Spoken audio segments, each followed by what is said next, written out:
पर भाग्यशाली हो आप जो 72 साल बाद ये जो सावन का महीना आया है, सोमवार से सोमवार तक का, कहते हैं इस सावन में जो सोमवार से सोमवार तक का सावन रहता है, सोमवार से शुरू सोमवार से विराम, अगर आपके घर में रुद्राक्ष है, आप रुद्राक्ष धारण करते हो या रुद्राक्ष अपने घर में रखते हो, तो उस रुद्राक्ष को छोटी सी कटोरी में रखकर या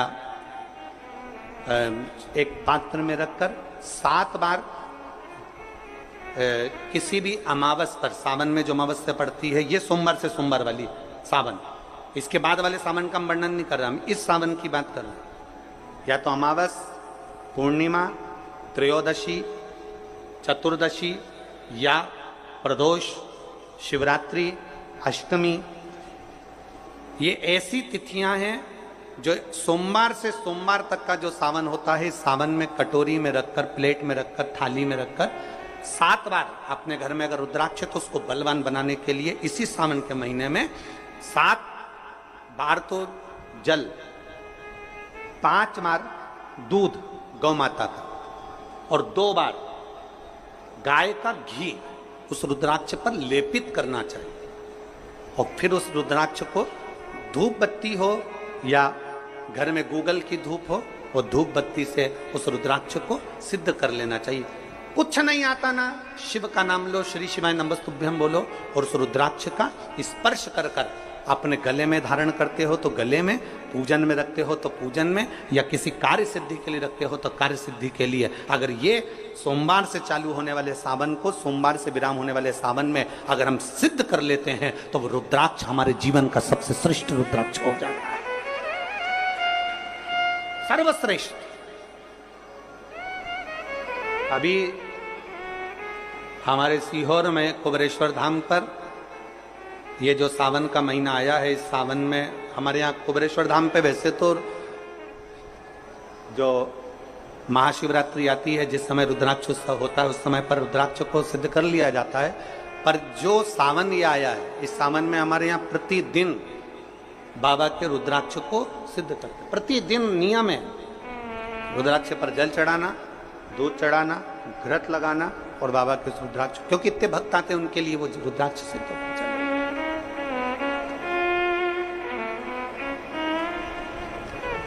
इसी सावन में 4 मुखी 3 रुद्राक्ष, कितने? 4 मुखी कितने? 3। 5 मुखी रुद्राक्ष 3 और 6 मुखी रुद्राक्ष 3। इनके बीच में सवा गांठ लगाई जाती है। 4 रुद्राक्ष कितने? जल्दी बोलो। 4 मुखी रुद्राक्ष कितने? 3। 5 मुखी रुद्राक्ष कितने? 3। 6 मुखी रुद्राक्ष कितने? 3। इनके बीच में सवा गांठ लगाई जाती है। मतलब एक गांठ पूरी लगाई जाती है, फिर आधी गांठ लगाकर फिर रुद्राक्ष को डाला जाता है लाल धागे में, फिर सवा गांठ, ऐसी चलती है। 9 रुद्राक्ष होते हैं कुल टोटल। अगर ये 9 रुद्राक्ष को शंकर भगवान के शिवलिंग के पास में रखकर, ये सावन, इसको अन्य सावन में नहीं कर सकते, केवल इसी सावन भगवान शिव के मंदिर में शिवलिंग के पास उसको रखकर 7 लोटा जल, 5 बार दूध और 2 बार घृत अगर लेपन कर दिया जाता है उस माला को, और उसी माला को हम बेलपत्री के पेड़ के नीचे बैठकर अपने गले में अगर धारण कर लेते हैं तो दुनिया का ऐसा कोई कार्य नहीं जो तुम्हारे लिए हो नहीं, पक्के में होकर ही मान। उस रुद्राक्ष का इतना महत्व, ये तुम जो सहज में सुन रहे हो ना, हम फिर कहेंगे दया सिंह, जो हम फिर दया सिंह जी को धन्यवाद देंगे कि ये जो सावन के महीने की कथा लिए दया सिंह जी, ये साधारण नहीं है। दुनिया के लोग भले इसको सहजता में रख लें। 27 जुलाई 1953 में ये सावन आया था, उसके बाद 2024 में ये सावन आया। लोग तरसते हैं इस सावन के लिए कि इसमें हमें रुद्राक्ष को सिद्ध करना है, हमें इसमें बेलपत्र का पान करना है, इसमें हम जो मांगेंगे हमारा बाबा कृपा करने के लिए तत्पर रहता है। ये वो रुद्राक्ष का आनंद पाते। मैं धन्यवाद देता हूं दया सिंह जी आपको बहुत बहुत, और पूरी समिति को। शिव मंदिर में जैसे आप लोग जाते होंगे शंकर जी के मंदिर में, तो ये तो शिवलिंग हो गया, ये जलाधारी हो गई, ये जलाधारी है, ये शिवलिंग है। और जलाधारी और शिवलिंग के यहां, शिवलिंग से लेकर जहां से पानी नीचे गिर रहा है, आप पानी यहां चढ़ाते हो तो ये घूम के यहां से नीचे आ जाता है। आपने जल यहां चढ़ाया शिवलिंग पे तो जल घूमकर यहां से नीचे आ जाता है। इस जगह से नीचे की ओर आ जाता है, इस स्थान से। प्रयास करिए, ये जो सावन आया है 72 वर्ष के बाद, प्रयास करिए कि कितना बड़ा भी रोग है, कितनी बड़ी भी बीमारी है, आप डॉक्टर से इलाज करवाओ, पर ये जो स्थान है अशोक सुंदरी का, इस स्थान पर एक बार अपनी हथेली रखकर देखिए और भगवान शिव से पंचाक्षर मंत्र नमः शिवाय, षडाक्षर मंत्र ओम नमः शिवाय या श्री शिवाय नमस्तुभ्यम स्मरण कर कर देखिए और एक बेलपत्र बाबा की लेकर जहां से पानी नीचे गिरता है उस स्थान पर लगाकर उसी बेलपत्र को खाइए और फिर जाकर डॉक्टर को एक बार फिर जांच करवाइए कि उस रोग में आराम कितना लगा है, उस रोग में अंतर कितना आया। सावन का ये महीना जिसमें आप भगवान शंकर की अविरल भक्ति को धारण कर रहे हो, सोमवार से सावन चालू हुआ और सोमवार के दिन सावन विराम होगा। ऐसा सावन 72 साल के बाद आया। 27 जुलाई 1953 में ऐसा सावन पड़ा था। कितनी तारीख को? जम के बोलो जरा। 27 जुलाई 1953 में ऐसा सावन पड़ा था, जो सावन सोमवार से चालू हुआ था और सावन सोमवार के दिन विराम हुआ था। 72 साल के बाद ऐसा सावन आया है जिसका योग आज है। 27 जुलाई 1953 में ऐसा सावन आया था। अब जरा किस्मत देखिए, आपका भाग्य देखिए रे छत्तीसगढ़ वालों, नजर उतरवा लेना आप कि 72 साल बाद ऐसा सावन आया जो सोमवार से चालू हुआ, सोमवार को विराम हो रहा है। 27 जुलाई 1953 में ऐसा सावन आया था और उसके बाद आज ये सावन 22 तारीख से चालू हुआ और 19 तारीख को विराम होगा और उसमें भी सोमवार से चालू हुआ और सोमवार को विराम हो रहा है। ये शिव भक्ति है, ये अविरल भक्ति, ये भगवान शंकर की अविरल भक्ति है। आप और हमको प्राप्त हुई है, हमें मिली और तेरी भगवान शिव ने अघोर अस्त्र धारण किया इसी सावन में।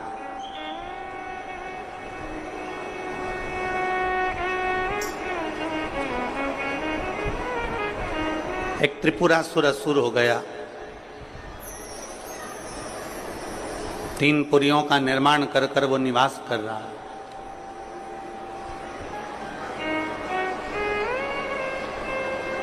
बड़ा विचित्र है वो।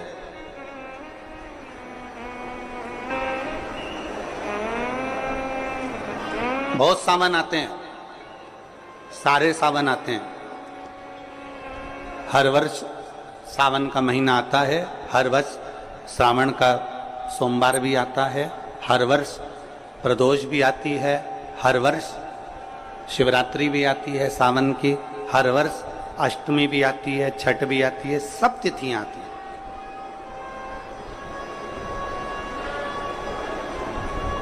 ये सारी तिथियां हर साल आएंगी, हर साल प्राप्त होंगी, पर जो योग मेरे देवाधिदेव महादेव का लगा है सोमवार से प्रारंभ होकर सोमवार के विराम का, ये सावन बार बार नहीं आता, ये सावन इतनी जल्दी नहीं आता।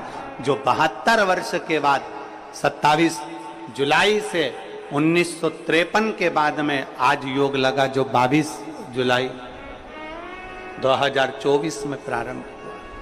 बहुत बहुत ना जाने कितने कितने कितना कितना साधना तप असुर का वध कर दूं, पर नहीं मर। ब्रह्मदेव ने विचार करा कि त्रिपुरासुर का वध कर दूं, नहीं मर। आखिरी में खबर गई भगवान देवाधिदेव महादेव के पास। भगवान शिव जी के पास। भगवान देवादिदेव महादेव, मेरे महाकाल राजा, मेरे कालाधिपति, मेरे ओमकारेश्वर, मेरे विश्वनाथ, मेरे परली वैद्यनाथ, मेरे वैद्यनाथ, ओगरदानी, मेरे केदारेश्वर, भगवान शिव विराजमान थे, नेत्रबंद थे भगवान शिव। और सबने, सारे देवताओं ने जाकर भगवान शिव से विनय करी, निवेदन कर, भगवान देवादिदेव महादेव से निवेदन कर। और जब भगवान शंकर से निवेदन किया, भगवान शिव से विनती करी, भगवान शंकर से बारंबार जब प्रार्थना करिए, भगवान शिव से बार बार विनय किया गया, तब भगवान शंकर ने नेत्र खोले और भगवान शिव नेत्र खोलकर पूछे, ऐसा क्या हो गया जो आपको आना? ये 33 कोटि देवता, ये सारे देव आज मेरे पास में कारण क्या बन गए? कौन सा कारण?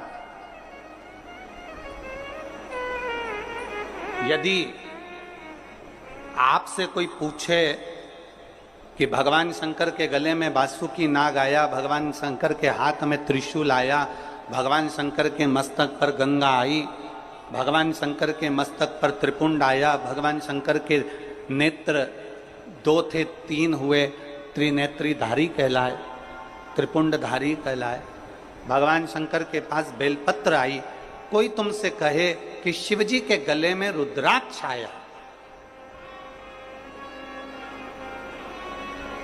भगवान देवादिदेव महादेव के पास रुद्राक्ष आया, कोई तुमसे पूछ ले कि यह रुद्राक्ष का प्रागट्य कब का है, रुद्राक्ष का जन्म कब हुआ,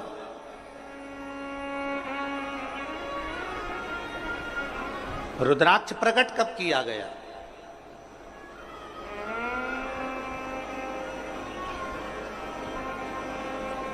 अब जरा बहुत हमसे भी कई लोग पूछते हैं, जितने लोग संसार का क्या हो जाता है कि रुद्राक्ष का जल अमृत के तुल्य हो जाता है और कैंसर जैसा रोग भी समाप्त हो जाता है। रुद्राक्ष के जल में ऐसा क्या है?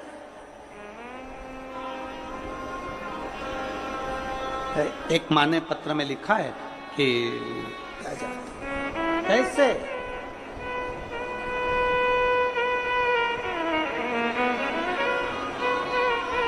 शिव कथा कर रही है, भगवान शंकर का संवाद कर रहा है, भगवान देवादिदेव महादेव का चरित्र का है, शिव महापुराण की कथा कर रही है। त्रिपुरासुर असुर है, 3 पुरियों का निर्माण कर कर उसमें निवास करता है,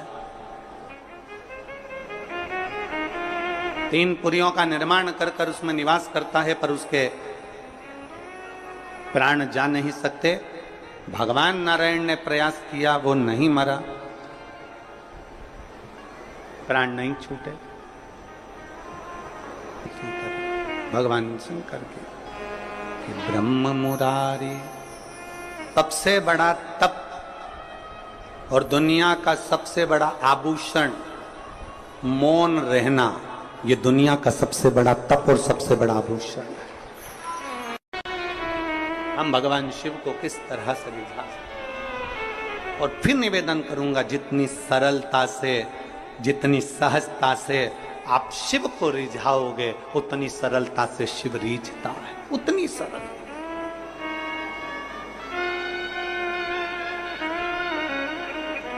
आप जितने भाव से भगवान शंकर को रिझाने का प्रयास करोगे, वो उतने भाव से रिझेगा, उतने भाव।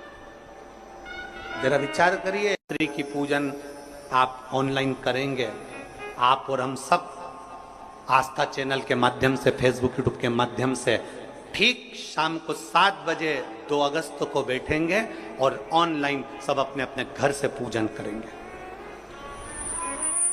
भगवान शिव की आराधना करेंगे। आप और हम सब मिलकर भगवान शंकर से एक साथ प्रार्थना करेंगे, एक साथ। जब हम बाबा को रिझाएंगे, और ये सोमवार से सोमवार तक के सावन के महीने एक साथ,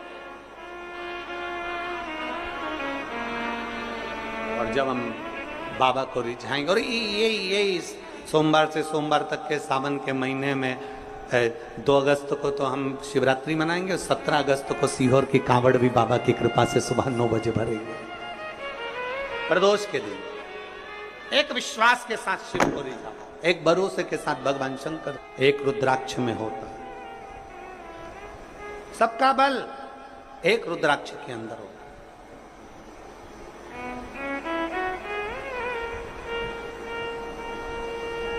कई जगह पर रुद्राक्ष पर रिसर्च किया जा रहा है। वो 2 कंपनी का नाम तो हमको स्मरण में था, मुंबई की, और 1-2 कंपनी काशी की हमारे स्मरण में, पर नाम याद नहीं आ रहा। कई जगह पर रुद्राक्ष पर रिसर्च चल रहा है कि आखिर रुद्राक्ष में ऐसा क्या होता है कि तांबे के कलश में गलाया और उसका पानी शिव जी को चढ़ाकर आचमन किया तो फल मिल जाता है, रोग मुक्ति हो जाती है, श्रेष्ठता हो जाती है। कोई बाच रहा है तो वो शिव ही बाच रहा है, इसमें कोई प्रदीप मिश्रा या कोई अन्य महाराज नहीं बाच सकता, बाचने वाला शंकर है। कथा सुन रहा है तो आप नहीं सुन सकते, आप ये 3 घंटा एक जैसे आसन लगा के कहां बैठ सकते हो? तुम आधा घंटा कहीं नहीं बैठो, तुम फिल्म देखने जाओ टाकीज में और एक जैसी बस यूं बैठी बैठी रहो, 25 बार तो मूंगफली चबा जाओ, 2-4 बार आइसक्रीम खा जाओ, उतनी देर में भी तुम कहीं सीट पीछे आगे नीचे ऊंचे मर्जी पड़ी। आधे 2 घंटे की फिल्म में 15 मिनट का इंटरवल, फिर चले गए, फिर घूम आए, फिर बैठ गए। अब यहां तो तुम्हारे को 1 बजे कथा है, 4 बजे तक, कितनी बजे आके बैठते हो? 10 बजे सवेरे, 9 बजे सवेरे यहां आके बैठ जाते हो। अब 9 बजे से पानी की बोतल साथ में, थोड़ा बहुत सामान अपने साथ में, और बच्चे आए हैं तो फिर उनका भी सामान साथ में, तो फिर 10 बजे से एक जैसे बैठे और 4 बजे कथा छूटेगी, सब अपने अपने घर जाते जाते 5 बज जाए, 5:30 बज जाए, कोई 6 बज जाए। समय जरा देखिए कि तुमने शिव को कितना दिया, शंकर को कितना समर्पित किया। नर्मदा पुराण कहती है कि जिस नगर में, जिस कॉलोनी में, जिस सोसाइटी में, जिस मोहल्ले में, जिस क्षेत्र में शंकर का शिवलिंग रहता है, शंकर का मंदिर रहता है, वहां कभी अकाल नहीं पड़ता है, वहां शिव संभाल ले।